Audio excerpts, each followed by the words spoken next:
All right, from coast to coast, American Sniper's crushing it at the box office. Now, the Hollywood Reporter crunched the numbers on the top grossing theaters for the film, and during its opening weekend, San Antonio, Texas was at the top, and can you believe it, even New York City made the top 10 list at number 8.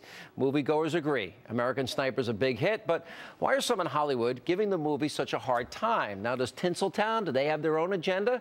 Now, remember the praise heaped upon Michael Moore for his anti-American documentary, Fahrenheit 9/11? Take a look at that trailer. Remember this. You can make people do anything if they're afraid. The FAA has taken the action to close all of the airports in the United States. All commercial and airline traffic was grounded. But we had some airplanes authorized at the highest levels of our government to pick up Osama bin Laden's family members and transport them out of this country.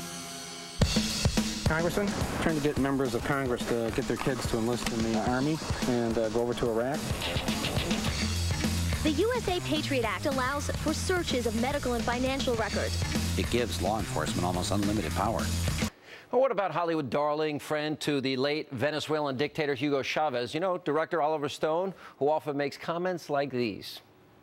There has been no success in Iraq. The so-called surge has been overhyped by the media as a success, when in fact Iraq was trashed almost from the beginning to the end. What's success in Iraq and Afghanistan? Can you tell me? Is it that he's left? There have been many weeping widows out there, and it's not worked. Pretty unbelievable. Here to explain that and much more, senior editor for In Touch Weekly, Kim Seraphin. Let me start with you. I don't want to drag you into politics, Kim. I know you're in the entertainment lifestyle. This movie, Americans love it. Except these arrogant, narcissistic LA elites out there, you know, they're the ones, you know, making comments, oh, snipers are cowards. Where's the disconnect here? What is it that America sees that they don't see? You know, because it's amazing to me that people forget that you're actually saving American lives that are in jeopardy, and then you hear comments by Michael Moore. What is your reaction to that? Like I said before, giving him the breath that comes out of my body, he doesn't deserve that. His opinion about me or about Chris Kyle, I think it's disgraceful, but as far as, I would like to see Michael Moore in a room with me or a few of Chris Kyle's SEAL brothers. Yeah, I'd like to see him say it to your, in other words, say it to your face, that being a sniper is a coward.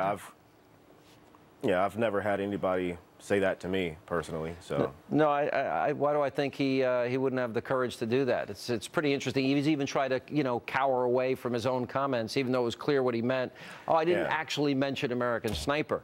Can you? And coming up, we sure hope Michael Moore is watching, because next, Medal of Honor recipient Dakota Meyer, he's going to explain the difference between cowards and heroes, and we'll give Michael Moore an education. That's next. All right, that was another clip from American Sniper, which shows the true courage that men and women display when they fight for our freedoms. And that's why so many people are really angry and outraged over the comments made by Michael Moore. Now, I recently sat down with Medal of Honor recipient Dakota Meyer to talk about this and more. Yeah, all right, we talked last night about Michael Moore, but then you have Seth Rogen, another unappreciative, narcissistic, overpaid Hollywood brat, and his comments comparing it to a Nazi propaganda film. Now, both he and Moore are trying to wiggle out of it. You know, Michael Moore says, well, I didn't mention American Sniper, but I was taught that snipers are cowards. So, you know, I don't know what to say. I mean, I find these people are so delusional and unappreciative of what the life that you guys live. I mean, it's hard to even express the anger that I feel, and I got to believe as somebody that did this, you feel even worse. Well, I mean, I don't really feel any anger anymore over it, but